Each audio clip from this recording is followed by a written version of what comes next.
Olá, amigos da RPM Rádio e da JPTV. Estamos transmitindo ao vivo aqui pela RPM Rádio, gravando pela JPTV, mais uma edição do programa Estúdio Aberto, que vai ao ar aqui pela nossa RPM Rádio, sempre ao vivo, né? Ao meu lado a Clarice Almeida. Bom dia, Clarice, tudo bem?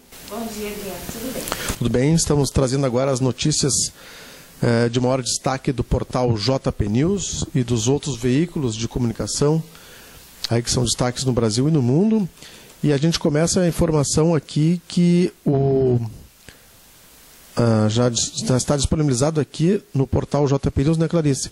As informações em relação às promessas de campanha, inclusive com os vídeos e com o PDF daquele folheto do Percival de Oliveira. Isso mesmo, Adriana. A gente reuniu, né, as principais promessas de campanha de ambos os governos, Percival e Paulo Azeredo, para propor para o eleitor, né, uma reflexão, ainda mais agora que um novo processo eleitoral se encaminha.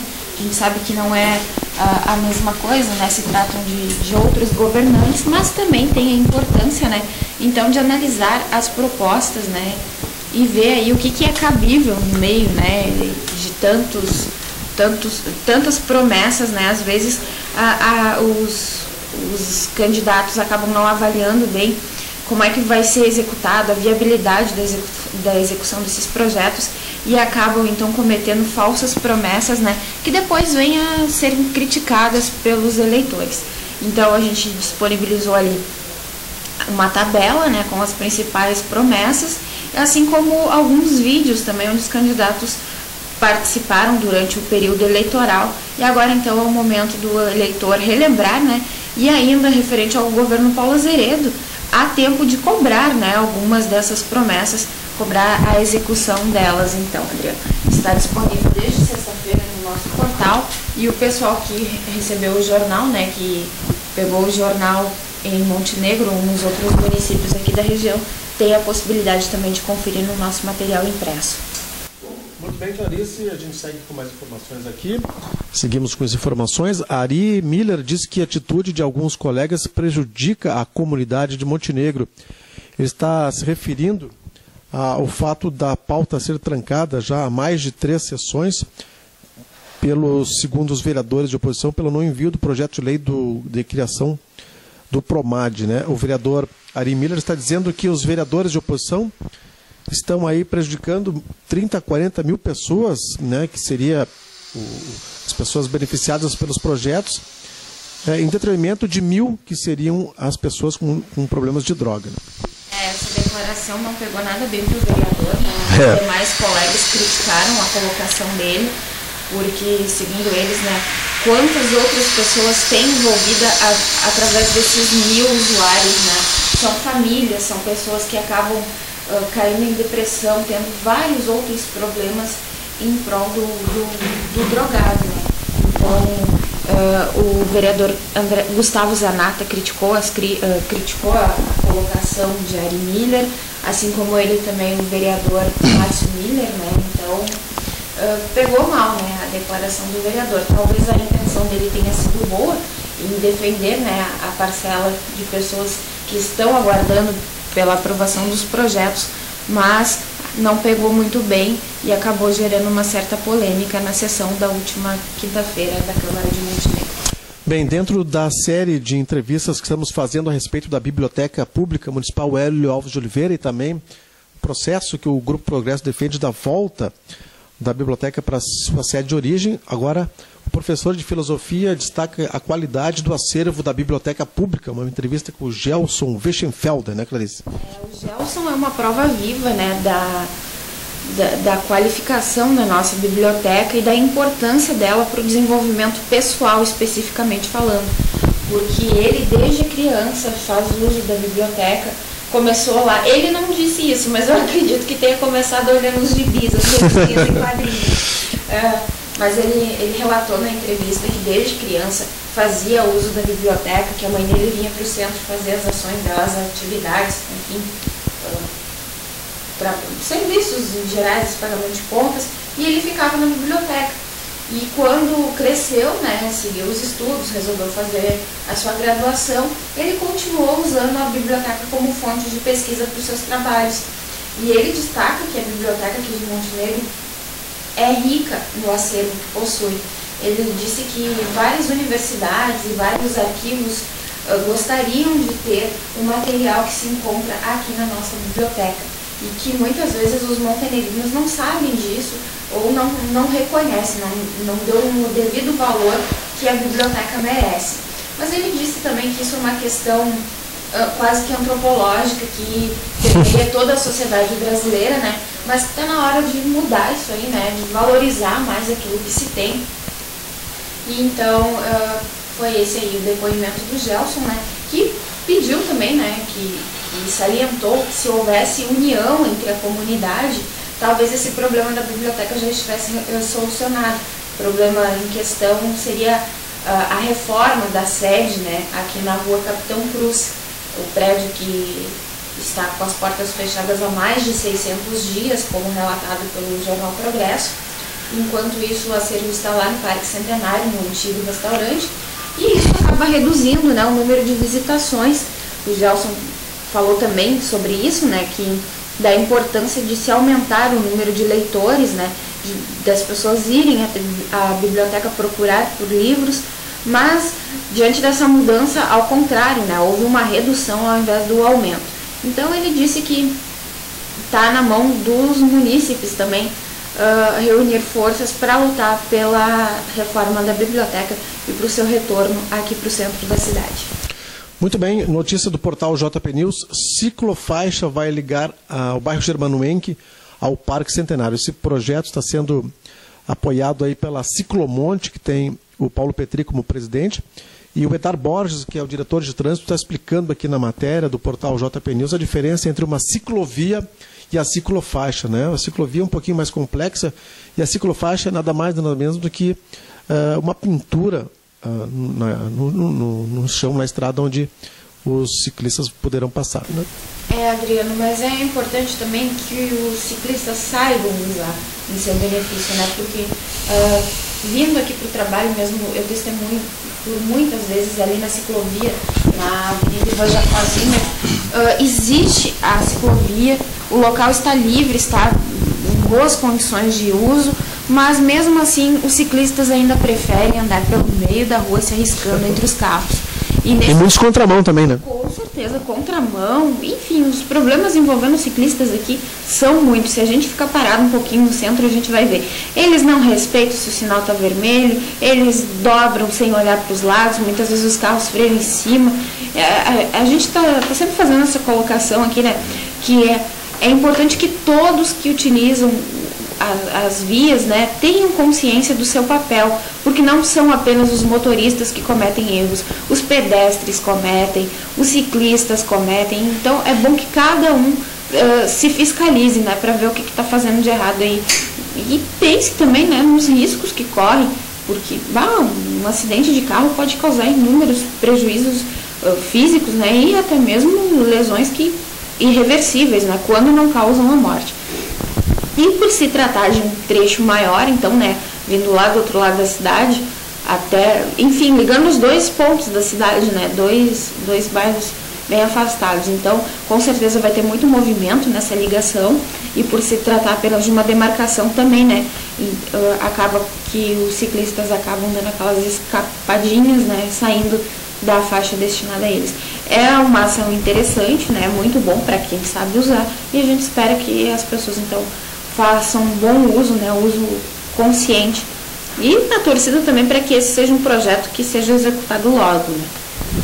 Tá bom, Clarice, a gente segue com mais informações. O Partido Progressista fez o lançamento oficial de seus candidatos e a inauguração da casa de Ana Amélia Lemos neste sábado. O evento teve uma grande participação da comunidade e houve visita a alguns pontos aí importantes, inclusive a feira do produtor, a casa do produtor rural de Montenegro. Agora a gente está em plena campanha eleitoral, né? Então Montenegro já é o segundo final de semana consecutivo que recebe a visita de políticos, né? Essa é a hora também para que as pessoas vão ao encontro desses candidatos, né? Para que conheçam suas propostas e avaliem aquilo que mais está de acordo com as necessidades do seu município, do seu estado, né? E também do seu país, assim como a gente colocou na semana passada, né, que houve um encontro no Ministério Público com o Dr. Cepete Araju, onde justamente ele fez essa colocação, né, da necessidade dos eleitores conhecerem seus candidatos, para que não deixem para decidir na última hora. Ele fez uma colocação interessante de que algumas pessoas vão para a urna sem saber em quem votar. E lá, assim, do nada, por influência de alguém que está na rua, por ver um santinho jogar, acabam pegando, não tem candidato, vou votar nesse aqui mesmo. E aí é que se elegem os maus políticos, né? Então, agora é um dos momentos que oportunizam a comunidade a conhecer melhor os candidatos, e é essa a dica que a gente quer deixar, né?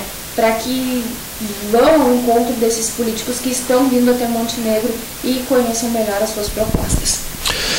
Tá certo, Clarice. Olha só, a palestra da Rede Lilás sobre a igualdade de defesa da mulher aconteceu neste sábado na Câmara de Vereadores. Foi um movimento aí articulado pelo vereador Marcos Guelle, e ele está dizendo aqui que está reativando a sua proposta, né, de evitar aí a exposição das mulheres. Ele está dizendo que vai tentar reativar aquele seu processo, que não houve avanço na vez que foi tentada a colocação em prática, né? Ele quer aí barrar as imagens de mulheres com teor erótico. Exatamente, a gente já tratou desse assunto também junto com o vereador, né? Ele que não acha nem um pouco adequado aqueles cartazes, banners, outdoors com imagens sensualizando, vulgarizando muitas vezes as mulheres, né? E então foi uma proposta bastante polêmica, né? Que durante o ano passado acabou ficando adormecida, digamos assim, mas agora então o vereador, a gente não conversou ainda a respeito, mas possivelmente ele tenha feito algumas mudanças, né, a fim de desenvolver esse projeto aqui no município. É uma questão bastante polêmica, né, mas que, quem sabe, dá certo, né? É verdade, Clarice. Mais uma notícia aqui, já está aqui no JP News, disponível de qualquer pessoa, o regulamento e as fichas de inscrições para o Raiz da Canção, que é o evento que acontece agora no mês de setembro, e que tem um formato inédito, que é realizar 2 etapas diferentes em 2 cidades, né? É muito bacana essa iniciativa, né? Porque permite aos artistas mostrar seu talento, né? Mostrar suas composições e abrange também um grande número de pessoas, né? Porque acaba acontecendo em São Sebastião do Caí, se não me engano, no dia 13 de setembro. 12, mudou para dia 12, Então, no dia 12 de setembro acontece em São Sebastião do Caí. Então, quem mora em toda aquela região ali, ou mais para cima, próxima à serra, pode participar, né, Adriana? Isto. Não é exclusivamente do município. E, posteriormente, no dia 18... aqui em Montenegro, dia 18, uma quinta-feira. As ações da Semana Farroupilha no Parque Centenário. Então, as inscrições já estão abertas, né? O regulamento está disponível no nosso portal. E a expectativa é de que esse ano um número maior ainda de músicos, né, participem nessa, que é uma ótima oportunidade para mostrar o trabalho aí dos novos talentos da região. Muito bem, Clarice, agora chegou a hora de falarmos de esporte, não tem como a gente fugir do Grenal, né? E Grenal, o Inter venceu por 2-0 e os prognósticos já eram esses, né? Que o Inter era favorito para o jogo e acabou confirmando esse favoritismo, né, Clarice? O que tem me incomodado bastante... Como gremista? Como gremista, é o excesso de confiança, de otimismo do nosso técnico, Luiz Felipe Scolari. Porque assim como na seleção ele vinha com aquele papo, não, nem tudo está perdido, nós temos chances, nós temos... Eu acho que está na hora de rever esse pensamento positivo, ser um pouquinho mais negativo, né? E mais humilde também. Mais humilde, exatamente. Poxa vida, quando o Grêmio estava perdendo de 1-0, já estava complicado, já bateu aquela tristeza assim no torcedor. Mas aí levar 2 é muito complicado. Aí vem um técnico que teve aquele infeliz momento junto à seleção, que deve, por trás desse otimismo todo, não deve estar muito feliz, deve ter um pinguinho de desapontamento, de depressão com o seu próprio trabalho. O Grêmio também não vem agradando, né? A gente sabe que há muito tempo já o time está deixando a desejar. E aí uma derrota dessa na casa do adversário é muito complicado. Poderia ter sido bem diferente o resultado. Eu acredito que se tivesse existido mais empenho e menos autoconfiança, né? É verdade. Agora uma notícia regional. Na próxima sexta-feira, dia 15, inicia em São Sebastião do Caí o Campeonato Municipal de Futsal, né? São várias equipes, categoria Master, também Força Livre e feminino, né? São 6 equipes femininas que estarão participando desse campeonato de futsal. Os jogos serão realizados sempre lá no ginásio A do Parque Centenário, recém-reformulado, né? Que bacana isso para o esporte de São Sebastião do Caí. Com certeza vai movimentar a cidade também, né? A prática esportiva hoje está cada vez mais sob os olhares da comunidade, né? Existe toda uma integração, existem os torcedores, também os familiares que vão lá para apoiar os atletas. É muito bacana essa iniciativa. Muito bem, Clarice, a gente segue com informações aqui do nosso portal JP News e de outros veículos de comunicação. Agora vamos para mais uma notícia de Montenegro, que é a sede do Grupo Progresso de Comunicação. Agora são 11 horas e 47 minutos para quem ouve a gente ao vivo pela RPM Rádio. A Casa do Agricultor de Montenegro será ampliada. Uma reportagem que a gente fez no sábado, né? O aumento irá servir para dar mais espaço, principalmente para a área do Café Colonial, que tem sido uma atração lá, né? Exatamente, Adriano. E até fazendo uma colocação particular, na semana passada eu estive lá e enquanto eu aguardava na fila, e conversava com as pessoas, né? As pessoas vêm até a gente conversar, trocar ideias, né? E eu ouvi de uma das pessoas que estava lá que ela já deixou de ir até o local, né, para degustar o café devido à grande movimentação, à grande concentração de pessoas que tem sempre no final da tarde, principalmente na quinta-feira à tarde. Café que fica aberto até às 20 horas, mas que das 18 em diante tem uma movimentação ainda maior. Então é preciso que as pessoas tenham um pouco de paciência, porque às vezes falta mesa, a fila é grande. Então eu ouvi essa colocação, né, da necessidade de ampliação da casa, porque as pessoas acabam saindo do trabalho, querem relaxar, querem aproveitar as gostosuras que tem ali, mas nem sempre elas estão dispostas, né, a ficar em pé, esperando, aguardando em fila. Então esse é um projeto já bastante antigo, né, que a gente já abordou outras vezes e que aguarda aí, junto com a comunidade, a execução, né, porque sabe que realmente é necessário. E eu acredito que vai até melhorar, né, a movimentação, que mais pessoas passem aí até o local, melhorando as vendas para o pessoal lá. Bacana, 11h49 para quem hoje ouve a gente ao vivo pela RPM Rádio. Moradores do bairro 5 de Maio, ou melhor, moradores de 5 bairros de Montenegro fizeram um manifesto na RS 287 no final da tarde de sexta-feira. A reivindicação já é antiga. A principal é a instalação de 2 semáforos na rodovia. Inclusive, essa foi uma promessa aí do vereador Paulo Azeredo, ou melhor, do prefeito Paulo Azeredo, que ainda não foi implantado. E os moradores aí, principalmente da Panorama, fizeram esse manifesto e acabaram trancando aí a via. Pois é, já se vão vários manifestos como esse, né? Parece que o pessoal não perde a esperança de ver aquele problema ali solucionado, né? Se é que isso é possível, porque muitas pessoas se manifestam contra a colocação de um semáforo, principalmente por se tratar de um local de subida, né? Então, para alguns caminhões, se tiverem que parar no sinal, vai ser bastante complicado para arrancar e vai acabar, isso segundo a comunidade, né, vai acabar dando uma tranqueira no trânsito ali naquela região. A possibilidade da passarela também foi estudada. Enfim, já se vão vários anos, né, são várias as alternativas apontadas também, mas por enquanto nenhuma conclusão. E o povo, a única coisa que consegue fazer então é manifestar a sua revolta em torno de um grande número de acidentes que vitimaram pessoas ali naquela região. Ok, Clarice. Olha só, a OAB vai solicitar que o Ministério Público investigue verbas para a saúde em Brochir. A Comissão Estadual de Saúde da OAB do Estado do Rio Grande do Sul está realizando um levantamento sobre as aplicações de saúde nos municípios gaúchos. A subseção da Ordem dos Advogados de Montenegro apresentou, semana passada, o resultado referente a 5 municípios da região do Vale do Rio Caí e houve um apontamento especial em relação à cidade de Brochir. Exatamente, Adriano. Brochir foi o único município que não encaminhou a solicitação do Ministério Público, né, informando o valor que tem sido gasto com saúde naquela cidade.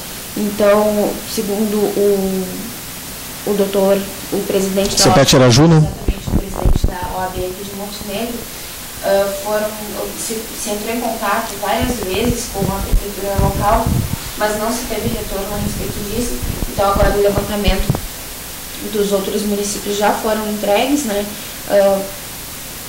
Como não chegou de brochura, então irá se encaminhar uma solicitação de investigação, né, para saber se o município está gastando o recurso que deve em saúde. Nós tentamos entrar em contato com a prefeitura do município, né, ligamos para vários telefones, mas não tivemos retorno, não tivemos êxito, né, a ligação não foi atendida, alguns números davam como inexistentes, um deles chamou, mas ninguém atendeu, então até agora a gente ainda não teve uma posição do município sobre o porquê do não envio da solicitação ao Ministério Público, mas a gente vai continuar tentando aí novamente. Muito bem, Clarice, seguimos com informações aqui, quem quiser acompanhar essa matéria na íntegra, ela está disponível aqui no portal JP News, e ainda sobre a OAB. A OAB está aderindo ao movimento Voto Consciente, né? Exatamente, que era aquilo que eu coloquei anteriormente, né, sobre a visita da candidata Ana Amélia Lemos aqui ao município. E a intenção desse movimento, né, é fazer com que os eleitores conheçam os candidatos. Hoje em dia muitas pessoas estão desiludidas com a política, né, então não vão votar nessa eleição, querem votar em branco, querem anular o voto. E o Ministério Público diz que isso não pode acontecer, porque é através da escolha dos candidatos que poderá se mudar alguma coisa na política desse país. É importante conhecer as propostas dos candidatos, avaliar a ficha deles, né, ver se o candidato é ficha limpa, ver quais os tipos de envolvimento, se ele teve algum problema já em sua carreira política, né, porque só assim será possível colocar melhores candidatos no poder desse país, né. Então, esse é um dos intuitos do movimento, né, voto consciente, e também para que as pessoas não deixem para escolher o candidato na última hora, né, que avaliem bem o perfil de cada candidato. Ok, uma notícia interessante que foi publicada no portal JP News, fala que vereador da cidade de Piratini visitou a Prefeitura de Montenegro em busca de informações sobre videomonitoramento. Interessante que eles visitaram uma cidade que ainda não tem o processo implantado, né? Em Alto Feliz, por exemplo, já está em funcionamento há bastante tempo o videomonitoramento e tem sido responsável, inclusive, por prisão de bandidos, né? E Montenegro ainda está se arrastando nesse processo, inclusive teve uma CPI, né? Talvez o vereador queira mais informações sobre como fazer uma CPI. De prática não tem nada ainda, né? Estranho, né? Porque a gente mais tem problemas envolvendo essa questão. Exato, do que algo que sirva de exemplo, né? Talvez o vereador tenha vindo no local errado, mas não se sabe o que está acontecendo. Tá certo. Clarice, ainda aguardamos uma posição em relação à reunião que o secretário municipal de Indústria, Turismo e Comércio, o Carlos Eduardo Miller, está pretendendo com a Ambev, né? Já foi feita uma movimentação nesse sentido, algumas reuniões, inclusive foi desapropriado pela Prefeitura Municipal o terreno, só que falta saber da Ambev, né, o que ela vai querer fazer com aquele terreno. Então estamos aguardando uma resposta em relação a esse assunto, né? Exatamente. Na semana passada, durante uma reunião na Câmara de Vereadores, o secretário Cadu falou novamente, né, como já havia dito em outras ocasiões, que o próximo passo, então, é se reunir com os representantes da Ambev para saber quais as intenções deles, né, valores que pretendem cobrar pela área, né, e para fazer também a colocação do que o município pretende em relação àquele local. Mas até o momento a gente ainda não tem notícias sobre uma agenda, uma pré-agenda com os representantes da Ambev, e a gente aguarda essa marcação, então, por parte da Secretaria de Indústria, Comércio e Serviços. Ok, Clarice, olha só, já falamos isso na semana passada, mas continua repercutindo, né? Montenegro não terá profissionais do Mais Médico. Aqui tem uma informação que estão dizendo por aí que o prefeito é mentiroso, mas isso não procede, está dizendo aí a secretária de Saúde, né? Montenegro está cadastrado, a adesão está lá no Ministério da Saúde, um documento informativo. Se entrarem no site, verão o documento, ressaltou a secretária e o prefeito Paulo Azeredo. O Ministério selecionou alguns municípios, mas não nos comunicou que Montenegro não seria selecionado. Houve uma falha de comunicação Só fomos informados disso quando estivemos em uma audiência em Brasília, relatou o prefeito Paulo Azevedo. Que atrapalhada essa aí, que acabou não trazendo esses mais médicos que têm feito acesso em outros municípios, né, Clarice? Pelo que se entende, o município se cadastrou justamente na fase em que já estavam sendo contemplados os municípios que receberiam os médicos e, de alguma forma, a prefeitura ficou na expectativa que receberia, né? Só que o processo já estava encerrado para essa quinta etapa e, conclusão, Montenegro ficou de fora. Ok, agora uma notícia internacional, Clarice, e a história se repete, né? Estados Unidos fornecem armas para curdos no Iraque, diz a agência. O presidente iraquiano também nomeou um novo primeiro-ministro. Esse conflito que está havendo em duas regiões, na faixa de Gaza e também na região do Iraque, né? Que são informações que, por incrível que pareça, acabam se repetindo. Já tivemos essa intervenção americana em outras épocas e agora se especulava se haveria ou não. Está comprovado agora que houve. Né? Pois é, a situação se repete, né, Breno? É lamentável porque num tempo que as nações clamam por paz, né, continua acontecendo esse tipo de coisa e algumas pessoas, alguns brasileiros que estão lá, né, nessa faixa de conflito, né, estão tentando retorno para casa, estão amedrontadas, apavoradas com a situação, né? Então a gente acha assim, não, tá longe, tá distante, não tem muito a ver com a gente, mas tem sim, né? No fundo sempre tem alguma relação e pode respingar de alguma forma no nosso país. Muito bem, Clarice, ficamos por aqui com o Estúdio Aberto. Obrigado pela participação. Uma boa semana a todos. Até mais, pessoal.